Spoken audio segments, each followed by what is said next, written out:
আসসালামু আলাইকুম, সবাইকে শুভেচ্ছা জানাচ্ছি। মাসুম মাহবুব দেখছেন ওপেন দ্য ইউটিউব চ্যানেল এবং মাসুম মাহবুব ফেসবুক পেজ। আজকে বেশ কিছু বড় খবর আছে। এই কমেন্টটা কোত্থেকে আসে অটোমেটিক? দর্শক, প্রথম যে খবরটি সেটি হলো ইরান নিউক্লিয়ার বোমা বানাবার ঘোষণা দিয়েছে। কেন? কোন পরিস্থিতিতে ইরান এই ঘোষণাটি দিয়েছে জানাবো। পাশাপাশি পাকিস্তান এবং আফগানিস্তান যুদ্ধ চলাকালীন সময় ইরানকে অনেক বড় সাপোর্ট দিয়েছে এবং সেটি সিবিএস সহ এনডিটিভি সহ পৃথিবীর বেশ কিছু গণমাধ্যমে আসছে এই ব্যাপারে পাকিস্তানের বক্তব্যকে। অন্যদিকে ডোনাল্ড ট্রাম্প তিনি ইরানকে যে কোনোভাবে বশ্যতা স্বীকার করতে বাধ্য করতে চান, কিন্তু ইরান বলছে আমেরিকার এই চেষ্টা সারা জীবনও সফল হবে না। দর্শক, এছাড়া আরো অনেকগুলো খবর আছে, আমি অল্প সময়ের মধ্যে খবরগুলো আপনাদের দিতে চাই। পৃথিবীর যে প্রান্ত থেকে যারা দেখছেন, মায়ানমার থেকে দেখছেন বোরহান উদ্দিন মজুমদার, মায়ানমারে আমাদের ভাইরা কেমন আছে জানাবেন কমেন্ট করে। সিলেট শাহপরান থেকে সবসময় দেখেন না, সিঙ্গাপুর থেকে দেখছেন এক ভাই। ওকে দর্শক, যে খবরটি দিয়ে শুরু করতে চাই, পাকিস্তান, আমেরিকা এবং ইরানের মধ্যে যে যুদ্ধটা চলছিল, এই যুদ্ধের যুদ্ধবিরতি এবং আনুষ্ঠানিকভাবে একটা টেকসই সমাধানের জন্য ব্যাপক কাজ করে। পাকিস্তানের সেনাপ্রধান আসিম মুনির এবং প্রধানমন্ত্রী শাহবাজ শরীফ দুজনে মিলে চেষ্টা করেন যে কোনোভাবে যুদ্ধটা বন্ধ করার, এবং তারা সফল হয়েছেন, যুদ্ধবিরতি হয়েছে। এরপর যে কোনোভাবে দুই দেশকে এক টেবিলে বসান এই দেশটি। পৃথিবীর অনেক দেশ চেষ্টা করেও পারেনি। পাকিস্তানের সাথে ইরানের সম্পর্ক খুব বেশি ভালো আবার খুব খারাপ তা নয়। দুটো বিষয় আছে। এক, ইমরান খানের সময় ইরানের সাথে পাকিস্তানের সম্পর্কটা ভালো ছিল, মাঝখানে কিছুটা খারাপ হয়েছে।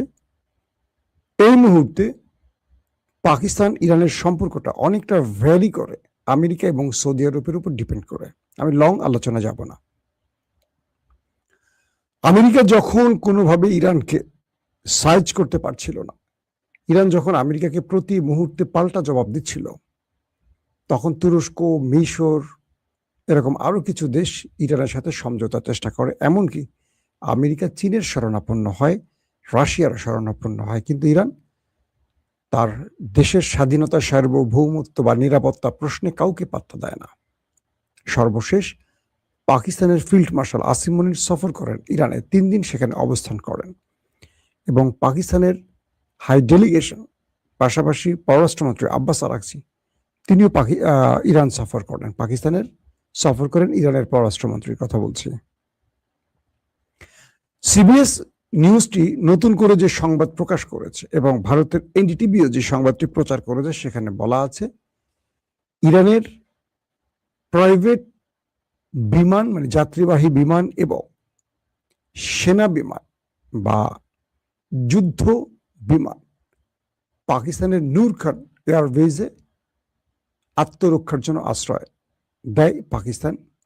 অর্থাৎ ইরান ইসরায়েল এবং আমেরিকার হাত থেকে বাঁচার জন্য তার গুরুত্বপূর্ণ যুদ্ধ বিমানগুলো, মূল্যবান যাত্রীবাহী বিমানগুলো পাকিস্তানে পাঠায় এবং সেখানে পাকিস্তান সেই বিমানগুলোকে আশ্রয় দেয়।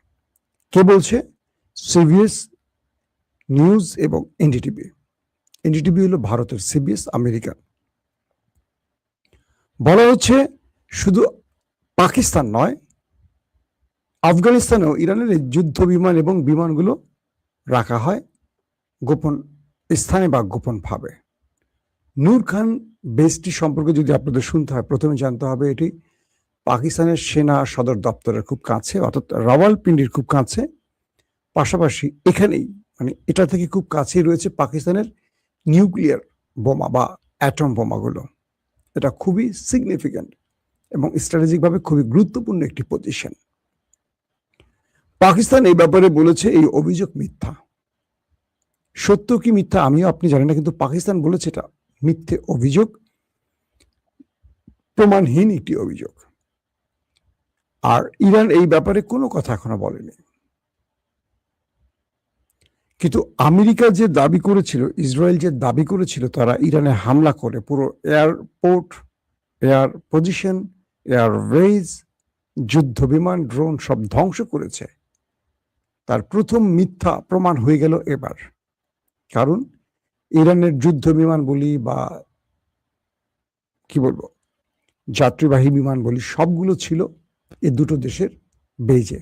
তার মানে ইরান জানে যে এইগুলোকে টার্গেট করবে আমেরিকা এবং ইসরায়েল, তাই আগে সরিয়ে ফেলেছে। যদিও আমি পাকিস্তানের অস্বীকারটাকে বলবো এটা পলিটিক্যাল বক্তব্য, যাতে করে ভারত পাকিস্তানকে বিপদে ফেলতে পারে আমেরিকার চোখে বা পশ্চিমাদের চোখে। সিবিএস গণমাধ্যমটির যে রিপোর্টার এই সংবাদটি পরিবেশন করেছে বা লিখেছে, আমি একটু খোঁজ খবর নিয়ে জেনেছি সেই রিপোর্টারের সাথে ইসরায়েলের সম্পৃক্ততা আছে, ইহুদি বা ইসরায়েলের অর্থায়নের একজন ব্যক্তি। তারপরও এই সংবাদটি কতটুকু সত্য কতটুকু মিথ্যা তার চেয়ে বড়, যদি আমেরিকাকে গালফ কান্ট্রি সহযোগিতা করতে পারে, যদি ইসরায়েলকে আরব আমিরাত সহযোগিতা করতে পারে, তাহলে ইরানের মতো একটি মুসলিম দেশকে পাকিস্তান, আফগানিস্তান সহযোগিতা করতে পারবে না? এটা কি কোনোভাবে সিদ্ধ? যদিও পাকিস্তান তার মোড়লদের ভয়ে অস্বীকার করছে, কিন্তু পাকিস্তান কাজটি তো ঠিক করেছে, এটি নিয়ে দ্বিতীয় আর কোনো মত থাকার কথা না। 2 নম্বর গুরুত্বপূর্ণ খবর, আমেরিকা তার নিউক্লিয়ার সাবমেরিন ইরানের জলসীমার খুব কাছে নিয়ে আসছে। আমি আমার আজকের দ্বিতীয় যে লাইভ সেখানে বলেছি, ইরানের পক্ষ থেকে ইরানের একজন গুরুত্বপূর্ণ পলিটিশিয়ান স্টেটমেন্ট দিয়েছেন, বক্তব্যতে বলেছেন, যদি আমেরিকা বা ইসরায়েল আর একবারও ইরানে আক্রমণ করে, তাহলে ইরান নিউক্লিয়ার বোমা বানাবে বা অ্যাটম বোমা বানাবে। কথাটা আবার শোনেন, ইরান বলছে যদি আমেরিকা বা ইসরায়েল ইরানে আর একবারও আক্রমণ করে, হামলা করে, তাহলে সেই ক্ষেত্রে ইরান চোখ বন্ধ করে নিউক্লিয়ার বোমা বানাবে। তার দুটো কারণ উল্লেখ করেছেন তিনি। বলছেন যে 40 বছর ধরে ইরানের উপর অভিযোগ আর নিষেধাজ্ঞা দিয়ে মার্কিন যুক্তরাষ্ট্র অনেক বড় অন্যায় করেছে। সেই অন্যায় থেকে আমেরিকাকে এবার মাসুল দিতে হবে, এবং সেই মাসুল হলো ইরান তার বৈধ অধিকার ফেরত পেতে চায়। তিনি বলছেন, আমরা বারবারই বলেছি আমরা নিউক্লিয়ার বানাবো না বা বানাচ্ছি না, কিন্তু আমেরিকা আমাদের উপর বারবারই যুদ্ধ চাপিয়ে দিয়েছে, আমাদের অজস্র মানুষকে হত্যা করেছে, আমাদের অনেক ক্ষতি করেছে রাষ্ট্রীয়ভাবে, ঐতিহ্যগতভাবে, ব্যাপক অ্যাটাকের মাধ্যমে। আমরা এখন কোনোভাবেই আমেরিকাকে বিশ্বস্ত পার্টনার তো দূরের কথা, তাদের সাথে যে আমরা আলোচনা করছি বিশ্বস্ত হিসেবে তাদেরকে বিশ্বাস করি না। আমাদের গ্রান্টার হিসাবে চীন এবং রাশিয়া যদি এগিয়ে আসে, সেই ক্ষেত্রে আমরা হয়তো আলোচনায় বসতে পারি। কিন্তু ইরানের এই বক্তব্য এটি প্রমাণ করেছে যে উত্তর কোরিয়া আমেরিকার টার্গেট ছিল, কিন্তু উত্তর কোরিয়া টাচ করার সাহস করে না পৃথিবীর কোনো দেশে। আমেরিকা তো নাই, কারণ তাদের নিউক্লিয়ার আছে। তো এখন ইরান বলছে যে আমাদের 60% যে ইউরেনিয়াম আছে সমৃদ্ধ করা, যদি আরেকবার ইরানে হামলা হয় আমরা এটা 90% নিয়ে যাব এবং আমরা নিউক্লিয়ার বোমা বানাবো। অর্থাৎ এই বক্তব্যটি দিয়ে ইরান দুটো জিনিসকে বৈধ করলো। এক, যদি আর একবারও আমেরিকা ইরানের উপর হামলা করে, সেই ক্ষেত্রে ইরান যদি নিউক্লিয়ার বানিয়ে থাকে, হঠাৎ করে তারা একটা টেস্ট করে বলবে আমরা বলেছিলাম আমাদের উপর আবার হামলা করলে আমরা নিউক্লিয়ার বানাবো, তাই আমরা বানিয়েছি। এটা আমেরিকার জন্য বানিয়েছি, আমরা আগে বানাই নাই, এখন আমরা বানিয়েছি। বিষয়টা সহজে বুঝতে পারছেন তো? অর্থাৎ ইরান তার রাস্তাকে খুলে দিয়েছে। এক, যদি আমেরিকা বা ইসরায়েল আর একবারও ইরানে হামলা করে, তাহলে ইরান আগে যে নিউক্লিয়ার বানিয়ে রেখেছে গোপনে, এটাকে প্রকাশ্যে এনে বলবে যে এই দেখো আমাদের উপর হামলা করছে, তাই আমরা নিউক্লিয়ার বানাইছি। এখন আমেরিকা তুমি অ্যাটাক করো, যদি তুমি অ্যাটাক করো আমি তোমার খোদ আমেরিকা, ওয়াশিংটন, পেন্টাগন কিংবা তোমার নিউ ইয়র্কে আমার মিসাইল মারবো, মানে নিউক্লিয়ার মিসাইল মারবো। অর্থাৎ পারমাণবিক শক্তিধর দেশকে কোনো দেশ সহজে নাড়ে না। দেখবেন এটা সাময়িক ছোটখাটো যুদ্ধ হয়, যেমন পাকিস্তান এবং ভারতের মধ্যে যুদ্ধটা মাত্র কয়েক দিন টিকলো, তারপর বন্ধ হয়ে গেল, কারণ দুজনই পারমাণবিক শক্তিধর।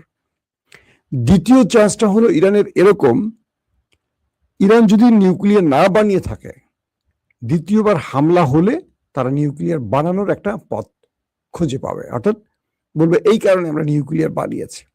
এখন ট্রাম্প এবং ইসরায়েল, মানে আমেরিকা এবং ইসরায়েল পড়ে গেছে চাপে, অর্থাৎ প্রতিটি বিষয় ইরান তার সুবিধা মতো বক্তব্য যেমন দিচ্ছে, সুবিধাটা তার পক্ষে নিচ্ছে। আমেরিকা হামলা করলে এখন হরমুজ তারা দখল, শুধু হরমুজ দখল না, হরমুজে 21 থেকে 30 কিলোমিটার একটা মানে সরু পথ আছে, এক পাশে ইরান, এক পাশে ওমান। ইরান কি বলছে জানেন? ইরান বলছে এই 30 কিলোমিটার নয়, পুরো 300 কিলোমিটার এখন ইরানের অঞ্চল, হরমুজ প্রণালীর অঞ্চল হবে। 300 কিলোমিটার এখন তারা তাদের আয়ত্তে নিয়ে আসছে, এবং এখান দিয়ে কেউ চলাচল করতে পারবে না, চললে টোল দিতে হবে। আগে ছিল ইরানের 21 কিলোমিটার অথবা 30 কিলোমিটার হরমুজ প্রণালীর শুরু পথ, এখন এটাকে 300 কিলোমিটার করে ফেলছে ইরান। এখন আরবরা মাথায় হাত দিচ্ছে আর ট্রাম্প গালে হাত দিচ্ছে, যে আমি যেখানে চান্স নিয়েছি সেখানে ইরান বেঁকে বসতে, শুধু বেঁকে বসেনি, ইরান তার মতো করে সাজিয়ে গুছিয়ে নিয়েছে। অর্থাৎ হরমুজ প্রণালী এখন প্রায় 300 কিলোমিটার ইরানের দখলে থাকবে। এখন কি করবে আরব আমিরাত বা আরবের দেশগুলো? এই পরিস্থিতির মধ্যে আরো কিছু দুর্দান্ত খবর এসছে। ডোনাল্ড ট্রাম্প তার জরুরি বৈঠক শুরু করেছেন।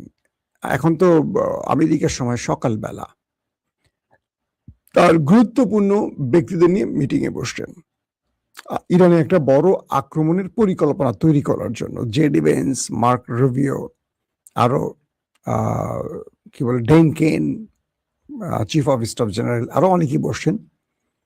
এই মিটিংটি শেষ হলে ট্রাম্পের সোশ্যাল যে মিডিয়া আছে, ট্রুথ সোশ্যাল, সেখানে আমরা নিঃসন্দেহে কোনো বক্তব্য পাবো। তিনি প্রতিদিন অজস্র পোস্ট করবেন, এটা তার একটা ক্যারেক্টার। ঘুম থেকে উঠি তাকে কোনো না কোনো পোস্ট করতে হয়, নতুবা টয়লেট ঠিক মতো হয় না। তো এই পরিস্থিতির মধ্যে আরবের দেশগুলো ভিন্ন ভিন্ন পজিশনে দাঁড়াচ্ছে। বিশেষ করে জর্দান এবং আরব আমিরাতের অবস্থানটা এক পক্ষে, ইসরায়েলের পক্ষে। আর বাকি আরব রাষ্ট্রগুলো তাকিয়ে আছে চীন এবং রাশিয়ার দিকে, কারণ একদিকে তারা ইরানকে ভয় পাচ্ছে, আবার অন্যদিকে কারণ ইরানের উত্থান মানে শিয়া উত্থান হবে মধ্যপ্রাচ্যে, আর বাকিরা যারা সুন্নিপন্থী রাষ্ট্রগুলো তাদের পতন হবে, এই ভয়টা আছে। ইরানের হিস্ট্রি অনেক কিছু আছে, সবসময় তো পজিটিভ না কিছু নেগেটিভ বিষয় আছে। কিন্তু চীন এবং রাশিয়া আরবকে বোঝাতে চাইছে বা ইরানের সঙ্গে আলোচনা করে এইটুকু বোঝাতে চেয়েছে, যদি আমেরিকাকে তোমরা খেদিয়ে দাও তোমাদের এই অঞ্চল থেকে, তোমাদের নিরাপত্তা চীন অথবা রাশিয়া দেবে। পাশাপাশি ইরান তোমাদের সাথে কোনো প্রকার জটিলতা বা সংঘর্ষে বা অ্যাটাকে জড়াবে না, সেটা সিকিউরিটি বা সেটার স্বীকৃতি বা সেই ব্যাপারে গ্রান্টি আমরা তোমাদের দিতে পারি। এই পর্দার অন্তরালে এরকম কিছু বিষয় চলছে। এখন আমেরিকার একজন সিনেটর বলছেন যে পাকিস্তান আমাদের বন্ধু সেজে এই আলোচনার মধ্যে ঢুকে গোপনে ইরানকে সহযোগিতা করে আমাদের সাথে বিশ্বাসঘাতকতা করেছে। পাকিস্তান বলছে এরকম ঘটনা ঘটেনি। তবে এখানে ইরান পাকিস্তানের সাথে তাদের যে সীমান্ত রয়েছে, এই সীমান্ত দিয়ে ইরানের অনেক পণ্য পাকিস্তান হয়ে পৃথিবীর বাজারে যাচ্ছে, তুরস্ক হয়ে পৃথিবীর বাজারে যাচ্ছে, আজারবাইজান হয়ে পৃথিবীর বাজারে যাচ্ছে। এটাকে এই মুসলিম রাষ্ট্রগুলো গোপনে কন্টিনিউ করছে। এটা নিঃসন্দেহে একটা পজিটিভ সাইন। আফগানিস্তানও ইরানকে সহযোগিতা করছে। তো সবকিছু মিলে ভারত পাকিস্তানকে বিপদে ফেলতে চাইছে, কিন্তু সুবিধা করতে পারছে না। পাশাপাশি ইরানের এই ঘোষণার পর ডোনাল্ড ট্রাম্প এবং নেতানিয়াহু নতুন করে টেনশনে পড়ে গেছেন যে আসলে ইরান কি করতে চায়। ডোনাল্ড ট্রাম্প যে বারবার বলছেন যে আমাকে নিউক্লিয়ার গুলো দিয়ে দাও, বিনিময় যা লাগে সব দেব, ইরান বলছে না, ইম্পসিবল, এটা হতেই পারে না। শিয়ালের কাছে নাকি মুরগি দেয়, এটা হয়? তো ডোনাল্ড ট্রাম্প তিনি নতুন করে আবারও যে বক্তব্য দেন, সেই বক্তব্যগুলো আসলে হাস্যরসের কারণ আমরা দেখলাম যে $100 মধ্যে একটা ছবি বসিয়েছেন ডোনাল্ড ট্রাম্প, পাসপোর্টের মধ্যে ডোনাল্ড ট্রাম্পের ছবি বসিয়েছেন। হঠাৎ করে আমার শেখ হাসিনার কথা মনে পড়ে গেল। শেখ হাসিনা বাংলাদেশের বাথরুম থেকে শুরু করে মসজিদ, মাদ্রাসা, বাথরুম, টয়লেট, শৌচাগার, সব জায়গায় তার বাবার ছবি আর নিজের ছবি বসিয়েছিল। 36 জুলাইয়ের পর আর শেখ হাসিনার অস্তিত্ব বা শেখ মুজিবের অস্তিত্ব বাংলাদেশে খুঁজে পাওয়া যায় না। মানুষের স্থান হওয়া উচিত হৃদয়। মানুষের অবস্থা যদি হয় পোস্টারে, দেয়ালের পিকচারে, জোরপূর্বক বাথরুমের ছবিতে, সেটা যে কোনো সময় পরিবর্তনের সাথে মুছে যেতে পারে।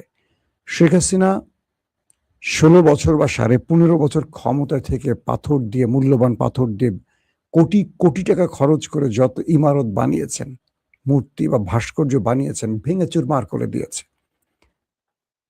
এগুলো থাকে না, থাকতে হয় হৃদয়। যেমন আছেন শহীদ প্রেসিডেন্ট জিয়াউর রহমান, বিএনপি তাকে নিয়ে মাতামাতি করে না। ইভেন বর্তমান তারেক রহমানও তার ছবি বা মায়ের ছবি রাষ্ট্রীয় কার্যালয়ে বাধ্যতামূলক করেননি। এটি ভালো সাইন। তো ডোনাল্ড ট্রাম্প তার ছবি পাসপোর্টে পাশাপাশি $100 ছবিতে দিয়েছেন। এই ছবিটি দেখে আজকে আমার শেখ হাসিনার কথা খুব মনে পড়ছে। তিনি হয়তো থাকলে আমরা দেখতাম যে বাংলাদেশের আরো কিছুতে তার নাম বা তার বাবার নাম থাকতো। প্রিয় দর্শক, শেষ যে সংবাদটি দিয়ে বিদায় নিতে চাই, সেটা হলো আরব রাষ্ট্রগুলো যে হিসেবে ইরানকে মাপছে, ইরান সেই অবস্থায় নেই।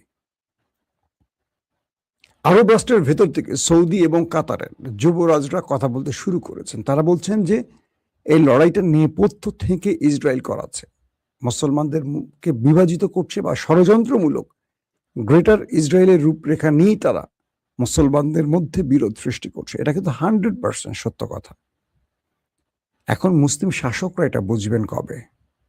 একদিকে ভারত বাংলাদেশের দিকে রক্তচক্ষু দেখাচ্ছে, তারেক রহমানের উপর ব্যাপক চাপ সৃষ্টি করছেন। আবার আমরা অন্যদিকে দেখছি, আজকে একটা বিষয় আমার খুব খারাপ লাগছে, তারেক রহমান যখনই যেখানে যান, ছাত্রদল, যুবদলের নেতারা তার পিছে দৌড়াদৌড়ি করেন। প্লিজ এটা করবেন না।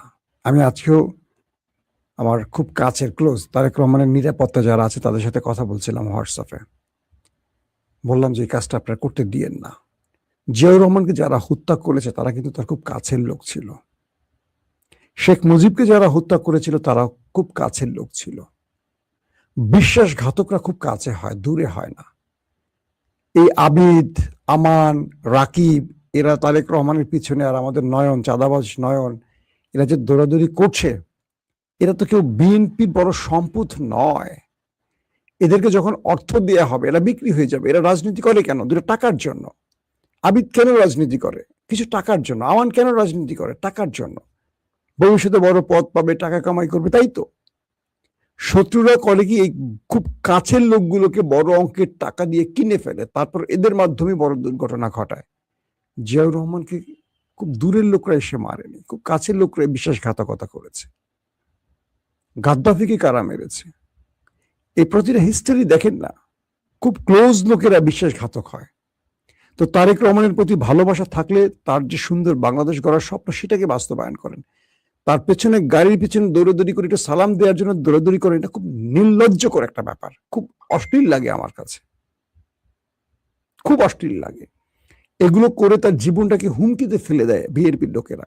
আর বিএনপির লোক তো জানেনি সবচেয়ে বেশি বিক্রি হওয়া একটি দল, টাকা দিলে কিনা যায়। গত 15-16 বছরে হাসিনা ম্যাক্সিমাম নেতাকে টাকা দিয়ে কিনে ফেলেছিল। তারা আন্দোলন সংগ্রাম সেভাবে করেনি, শুধু রুটিন ওয়ার্ক আন্দোলন করেছে। বেগম জিয়ার বালুর ট্রাক সরাতে আসেনি, মার্চ ফর ডেমোক্রেসিতে কেউ নামেনি, সবাই ফোন বন্ধ রেখেছিল। এটা বেগম জি আমাকে নিজের সামনে বলেছিলেন গুলশার অফিসে, যে কারো ফোন চালু পাওয়া যায়নি। এই যে মির্জা আব্বাস, তার ফোনটিও বন্ধ ছিল, সবার ফোন বন্ধ ছিল। এরা সবাই আন্দোলনের সময়, ঘোষণার সময় থাকে, তারপরে হাসিনার নির্দেশে সব চুপ হয়ে গেছে। তো এরা হাসিনা বা দিল্লির টাকায় তারেক রহমানকেও বড় ক্ষতি করতে পারে। এই ব্যাপারে বিএনপিকে অবশ্যই সজাগ থাকতে হবে, কারণ বিএনপিকে বিশ্বাস করার খুব বেশি সুযোগ নেই। বিশ্বাসঘাতক বিএনপির পুরো কি বলবো রন্ধে রন্ধে আছে। প্রত্যেকে ভালো থাকবেন। আল্লাহ হাফিজ।